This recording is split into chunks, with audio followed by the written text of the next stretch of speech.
Now, live from Whitney Media, 1460 WVOX, the Greenberg Report with Greenberg Town Supervisor Paul Feiner. You can join in the conversation at 914-636-0110. Now on 1460 WVOX, here's Greenberg Town Supervisor Paul Feiner. Good morning, Westchester. I'm Paul Feiner. I'm the Greenberg Town Supervisor.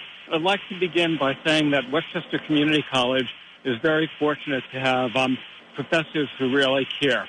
Sheldon Malev is a professor at the community college, and he might have saved a woman's life in Afghanistan. Today, as my special guest, we're going to have Sheldon Malev and a former student of his, Sophia Bator, whose cousin, Freshta Nazari, is in the process of escaping the Taliban in Afghanistan. So first of all, I'd like to thank both of you for joining us. And Sheldon, could you maybe just start off by telling us a little bit about Sophia and why you got involved in this very worthwhile mission? Paul, I'm having a little bit of difficulty hearing you, but I think you were asking me how I got involved with Sophia? Right. Okay. She was a student in my psychology class just a few weeks ago during the spring semester, and I have office hours where students talk to me, and during one of the office hours, she told me about her past, her history, that she came from Afghanistan, and recently, when the Taliban took over, I decided to give her a call to see how her family was doing. And that's when she told me about her cousin, Freshta, and the impossible situation that she was in. And Sophia did not really know how to go about helping her. She was pretty desperate. I decided that I would try to do what I could and contacted my congressman, who is Mondaire Jones. And knowing you and how active you've been politically and that you are truly an activist and care about people, I thought that you might know who we could contact in the federal government to help. And so, as you know, I contacted you. And I'd like to take this opportunity to tell your listeners how impressed I have been with your hard work and all you have done to help Freshta and to help Sophia, and I'm sure Sophia is very well aware of it.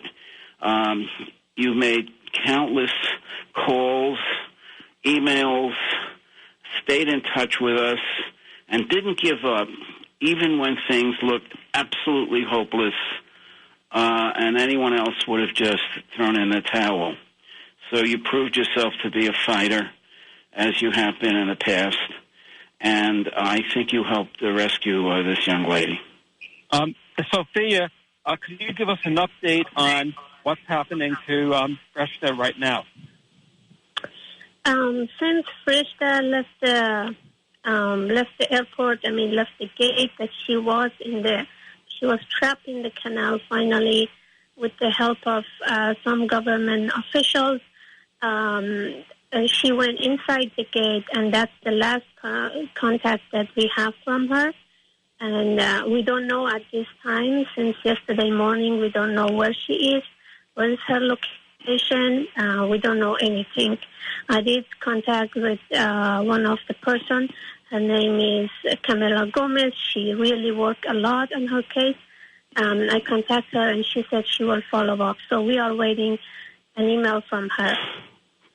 Great, and when I get back to the office later, I'll also follow up and see if they could track her down and make sure that she is out of the country and safe. You live in Ossining right now. Could you tell us how long you've lived in Ossining and when you came to the United States from Afghanistan? I live in Ossining about 3 years. I come from Knoxville, Tennessee. As you know, that I am originally from Afghanistan. I think it was 2012. I come to this country to study to continue my education, to study. And then I stay in Knoxville, Tennessee. And 3 years ago, I find a job here in New York, and that's I moved here, and I decided to stay. That is, well, we're so glad that you're part of our country. Now, your cousin, Freshta, is an amazing young woman. She graduated from law school, and she's a women's rights activist. Could you tell us a little bit about her? Yes, Freshta is 24 years old. She graduated from law school, and also she's a women's rights activist. 4 years ago, she was helping a villager in north of Afghanistan, and then her car was attacked by a roadside bomb, and she lost 7 of her co-workers, and then she paralyzed completely. And she went through a lot of surgery until she got a little better so she could walk again. And even after that, she started fighting and working for women's rights and education in Afghanistan. And she returned back to Kabul to help those women. She's 24, and she's at that young age. She's a fighter. She loves her country. She loves her people, and she wants to follow her dream. And she is the only child in her family. She has 2 old parents, and that's it. And my heart goes for her and for all Afghan women that they are in Afghanistan, and they do not have a right for education, going to school, to work. And my heart goes to all of them. And I feel like Freshta is a symbol of all those Afghan women. Right. We have to take a 5-minute break. And after the break, we'll be right back with Sheldon, Malev, and Sophia, Bator. And we're going to be talking about an amazing young woman, Freshta Nazari, who is escaping from Kabul as we're talking. I'm Paul Feiner, Greenberg Town Supervisor. We'll be back in about 5 minutes. Now, back to the Greenberg Report on 1460 WVOX. Once again, here's Greenberg Town Supervisor Paul Feiner.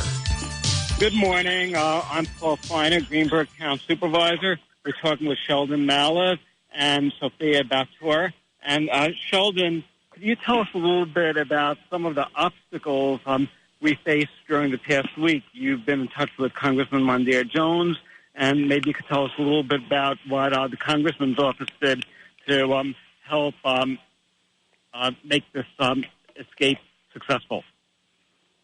Yes, there were many obstacles. First of all, reaching people was one of the most important, most difficult thing to do.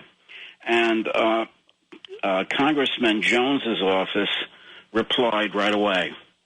And the person there, it was Camila Gomez, who has stayed with the state. Hello, are we still? Okay, I heard some interference. But I wanted to thank Camila Gomez especially. She stayed with this throughout. We need to get an SIV, a special immigrant visa for Freshta. And we didn't know how to go about doing it. And we also contacted Senator Schumer's office, and we were working with both offices and hearing from people. But ultimately, the one that seemed to have come through, and actually Sophia would know more about this, was the letter from Congressman Jones. So I think she can tell you more about that, and I'd like her to do that. Yeah, Sophia, also, could you tell us about the escape to the airport? She was also beaten up while she was trying to get inside the airport. Yes, Freshta was hiding inside a small room. By the time that she has to go, her landlord comes and knock her door several times and kick her out of the room and tell her that if she is not leaving right now, she's going to call Taliban. So she left. She did not have no choice. Otherwise, she just stayed in the street. So she just took everything and went to the Kabul airport. From her room, from her house, her place that she used to stay, to the Kabul airport, there are many Taliban checkpoints. She has been bleeding several times, and she was bleeding because Taliban would not let any people to pass from their checkpoint. So she was badly injured, too, by the time she gets to the Kabul airport. And when she gets to the airport, too, there is a place that our soldier, American soldier, basically guarding, and another part is Taliban guarding, which she was in the Taliban side, and she wasn't allowed to get in, and they beat her there several times. So she was badly injured. She was badly hurt, but I am glad that finally she went through and passed all this obstacle, and hopefully she is somewhere safe right now. Right, and I think people have to realize that when the Afghanistan or Americans go to the airport, being outside the airport is not safe. But once your name is called and you get inside, then you have more protection. So she really took very, very great risks. And after her landlord evicted her, she was really homeless. She's a single woman who was basically out on the streets with no protection, and many, many thousands of people were trying to escape just like her. Were you very worried that she would not be successful, or it's sort of like a miracle that she got in? What do you think, Sophia? Absolutely. I was devastating. I was worried about her safety. I didn't know what to do at this time. I did not know anyone how to connect with her, how to keep her safe. She was homeless in the streets. She was completely alone by herself. But and then I just praying that some miracle happened. And then finally, with the help of Congressman Jones and then Senator Schumer's connection and all those good people, we try and we be able to let her, find the connection. So they let her inside the Kabul airport, and I assume that she might be there, or maybe she left the country. This time, I don't know. Yeah, it's going to be so exciting when you hear from her and find out that she's safe. Do you think that when she gets she's right now going to be flying to Qatar, and do you think that she's going to be here in the United States, or are you not sure?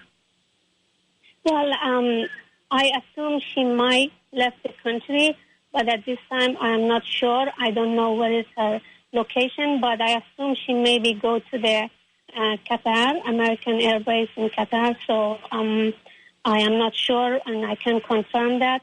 I am still keeping in touch and following up with her. So as soon as I get any update, I will let you know. Great. One of the things that's so interesting is Freshta is graduated law school. She's a women's rights activist. And, most of her life was a life where there was a democracy and freedoms, and women had an opportunity to have a decent chance at having a good life. And now, all of a sudden, the Taliban are in, and, most women in Afghanistan won't have that right. So that must make you very, very sad. I guess you've lived in Afghanistan during the Taliban years and after the Taliban, right? So we have to take a break, and then after the break, maybe we could talk about the differences between now and when you lived in Afghanistan, and the changes. So this is a shorter break, and we'll be right back. I'm Paul Feiner, Greenberg Town Supervisor.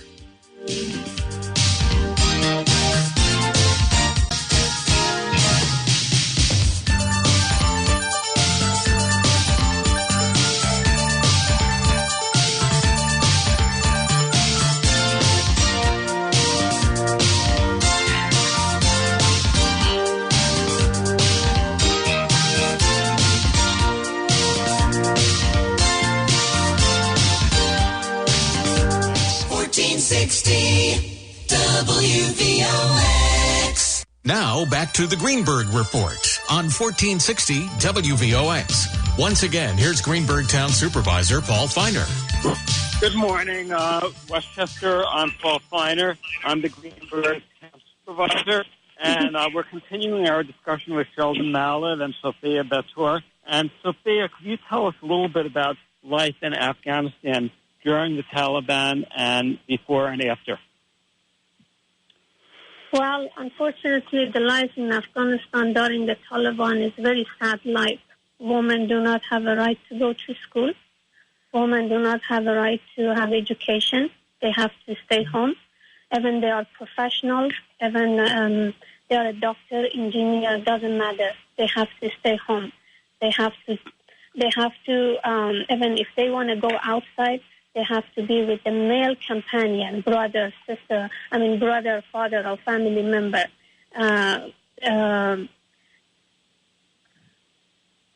My life story is a witness of this situation, which is actually I am writing. Actually, I finished my book, and I'm looking for publishers to publish it. My life during the Taliban in Afghanistan, and the same thing right now in Afghanistan is the same thing going on. Women do not have a right. Taliban even saying that we are going to let everyone, women, be in the democracy and policy in Afghanistan. But no, that is not true. The way they are saying and the way they are doing is completely different things. And one of the reasons that my cousin is escaping Afghanistan is the reason that Taliban genociding, killing so many people. If we hear only news from Kabul, but if we think about other parts of Afghanistan, like different states, they don't have no electricity, they don't have no internet, they don't have, their voice cannot hear. So we just only hear from Kabul what's going on. Imagine in other states that people do not have the rights, there is no work, there is no job, there is no official government, all is terror, war, suicide bombing. And no one wants to stay in that situation. And no one also loves to leave their country, but they have to save their life, to look for a better future, to look for a better opportunity. And Frishta is the example of this life. I am the example of this life. That's why I run away from my country to come over here to have an opportunity to go to school. The country is supposed to provide me this as a citizen, as an Afghan citizen in that country. They're supposed to provide me a safety. They're supposed to provide me a right, go to school, have education. But my country denied all those rights. The Taliban denied all those rights for women. And that's why I left my country. And thanks God I'm here.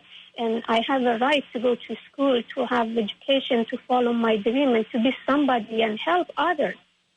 So in my country, these things that women have a normal life in their country is impossible there. Women are supposed to cover up burqa up to toe, from head to toe, and they should not show their faces. They cannot walk in the street by themselves. They have to walk with their brother or father or male companion.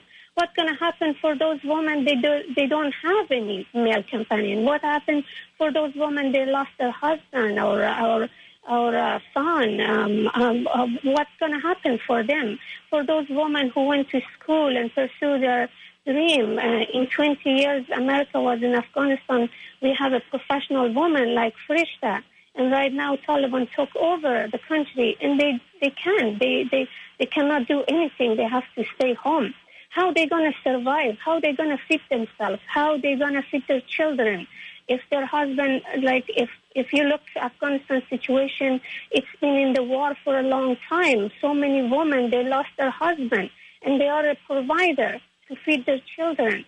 So if they are staying at home, how are they going to feed their kids and their family?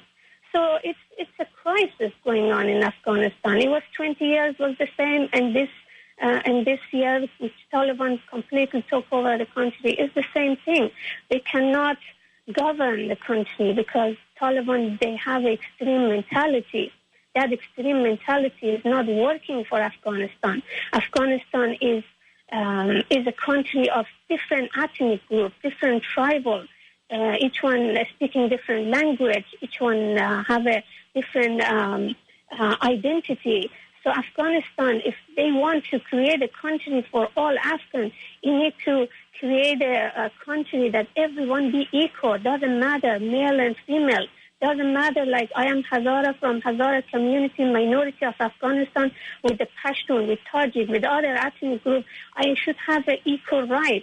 That's why Afghanistan being in war for a long time, because only one ethnic group come in power and then took over the power and take a right from other ethnic groups, and that's caused a lot of war and violence. And then these extremist groups come in power, such as Taliban, and especially right now, unfortunately, America leaves the country. The country is going to be just completely in the hand of terrorists. As we saw yesterday that ISIS-K attacked Kabul airport, and imagine so many other ISIS group or other Al-Qaeda organization going to be active in Afghanistan because Taliban released all their prisoners. So it's a very chaotic situation in Afghanistan in terms of political, in terms of human rights in Afghanistan. It's getting worse and worse. You know, one of the discussions we had earlier in this week was that before your cousin actually got to the airport, she was in her home, and the Taliban were knocking on her door, and she was trying to be very quiet, put something between the door and her room so they couldn't get in. Could you maybe tell us a little bit about that? Yes. Unfortunately, her landlord knocked her door so many times. She was so scared. She wasn't able to go out to even buy a food. She wasn't able to buy a primary livestock for herself inside the room. She put the table in front of the door, and she hides under the table and just grabbed her mouth with her hand. So she basically had the fear that she doesn't want to. He knows that she is really inside the room. She was scared for her life, and it was the situation. And he also brought the Taliban. He also said that I want to go bring the Taliban to kick you out, and I'm going to give you to the Taliban to whatever they're going to do, and I want to get you out of the room. Unfortunately, this stuff happened to her, and that's the only reason that that I was very concerned about her safety, because she was completely homeless and she did not have no place to go. Right. So basically, she was living in an apartment. Her landlord was ready to turn on her to give her up to the Taliban. So then she took the very dangerous trip to the airport, was beaten on her way to the airport, and got injured. And then finally they called her name yesterday, and she was able to get inside the airport where it was safe. But if she hadn't taken the chance, she might have lost her life. Sheldon, yes. You mentioned that Senator Schumer's office had warned us that it was really too dangerous to even go to the airport. Yes, they said that, and they also said that the letter might be counterintuitive, that it might not help, and that there had been some instances where it was more harmful than helpful. So we were concerned about that. Right. We have to take one final break, and we'll be right back. And we're talking with Sheldon Malev, a professor at the community college, who's the real hero because his efforts led to a successful, hopefully, escape from Afghanistan. And we'll talk with Sophia Bator. I'm Paul Feiner. We'll be back in a couple minutes.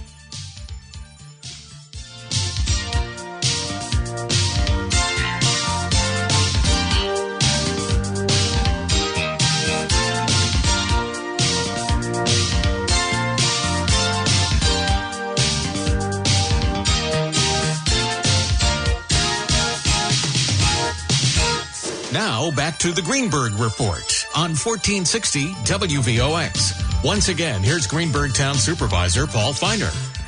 Good morning. I'm Paul Feiner, the Greenberg Town Supervisor, and we're speaking with Sheldon Malev, a professor at Westchester Community College, who's the real hero because his efforts helped Sophia Bator make the right connections that enabled her cousin, Freshta Nazari, to get inside the airport and hopefully escape to freedom and a better life.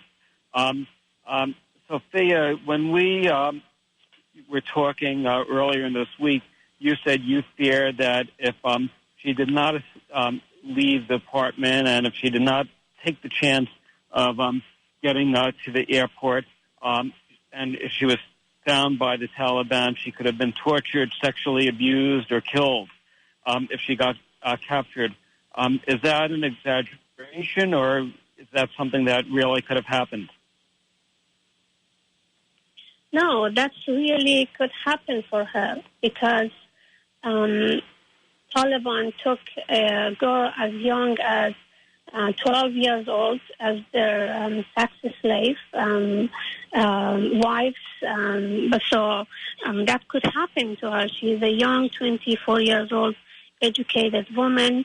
Her life was really in stake because she was working with the previous Afghan government. She was a lawyer.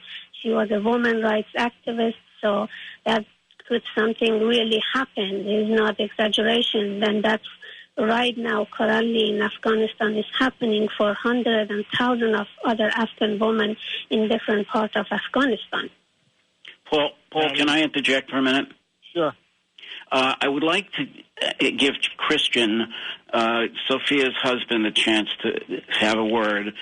He told me just in the final moments of this rescue what happened, and it was quite dramatic. When Freshta finally made it to the airport, she was trying to get to the gate, and the Taliban were beating her with a whip made out of wire. And the American soldiers at the gate had just been given Freshta's name by Congressman Mondaire Williams' office, and they were calling out her name. And according to Christian, and he could tell you more about this, that's one of the reasons I'd like you to talk to him, Freshta did not hear her name. But on the second or third time, she did, and she acknowledged it. When they recognized her in the crowd, they made their way through the crowd. They told her not to move because by continuing to try to get to the gate, the Taliban would beat her more. They said, just stay where you are. We'll come and get you. They worked their way into the crowd. They took her out by the hand.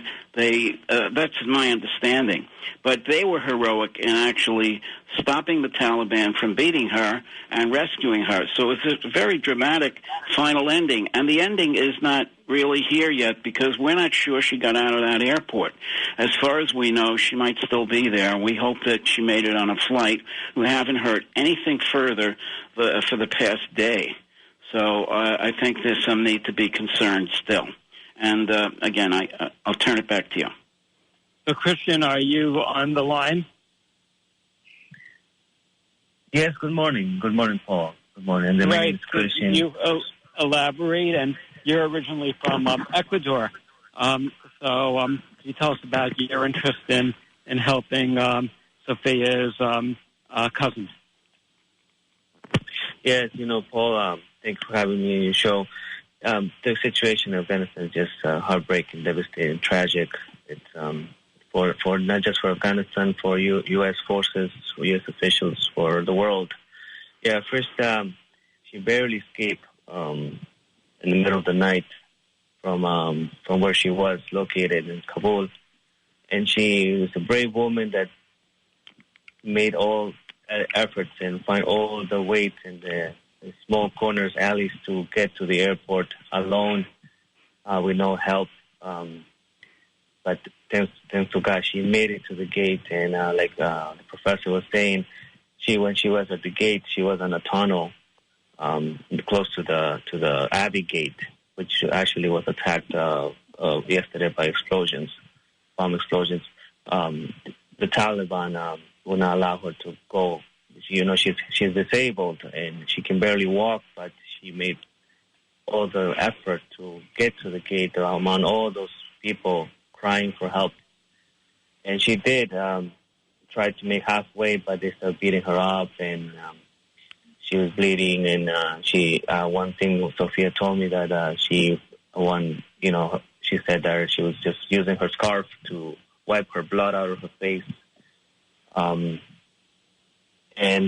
United States Marines, soldiers, officials that were there, they told her to just stay down and do not attempt to come up more because they would just keep beating you. And they risked their lives to get her. And 30 minutes later, they managed to have her pass it.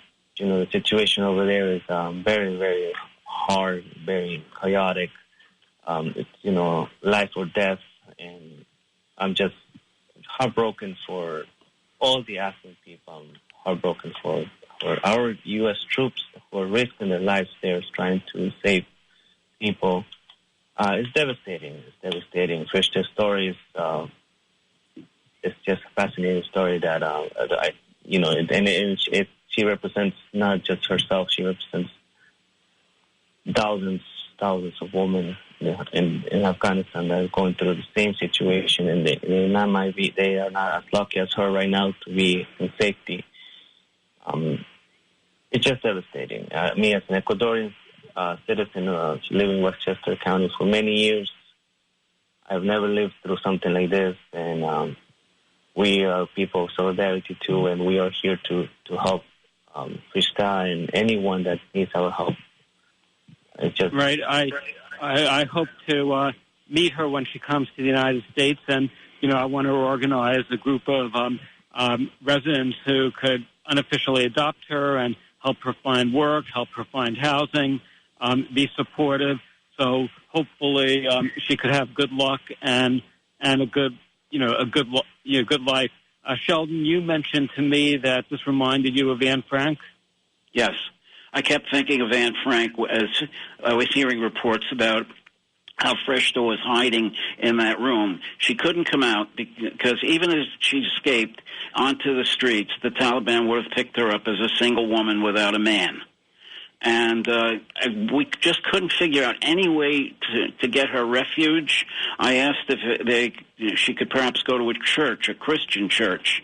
And Sophia reminded me or assured me there are no Christian churches anywhere in Afghanistan. It's an Islamic republic. And then I suggested maybe the hospitals. And Sophia told me that they had emptied the hospitals of all the nurses, female doctors, and women. Hospitals are only for men. It was an impossible situation. Quite frankly, I really did not think that she was going to make it. And so I do view this as a miracle. I don't know how she got to the airport. The American guards, the military were heroes. They rescued her. And unfortunately, 13 of them have lost their lives since this incident. So we're very... So really, learning of her story makes you appreciate what so many thousands of young women and older women are going through right now. And, sometimes when you watch this on the news, it's not personal. But you've put a face on the crisis, and, it really has changed, my life because, I see things so differently. And she really is a hero. She's brave. She's smart. She's a disabled woman getting to the airport and getting through all the obstacles. She must be a real amazing woman. We're unfortunately out of time, but I just want to thank Sophia, Bator, and your husband Christian for joining us, and Sheldon Malev, you're a real hero. And I think anyone who wants to go to Westchester Community College should take your class because not only are you a good professor, but you really care about your students and you're there for them even after you have them in the class. And you don't get that from professors in most colleges around the country. So the community college is really fortunate to have you. So thank you very, very much. I'm Paul Feiner, Greenberg Town Supervisor.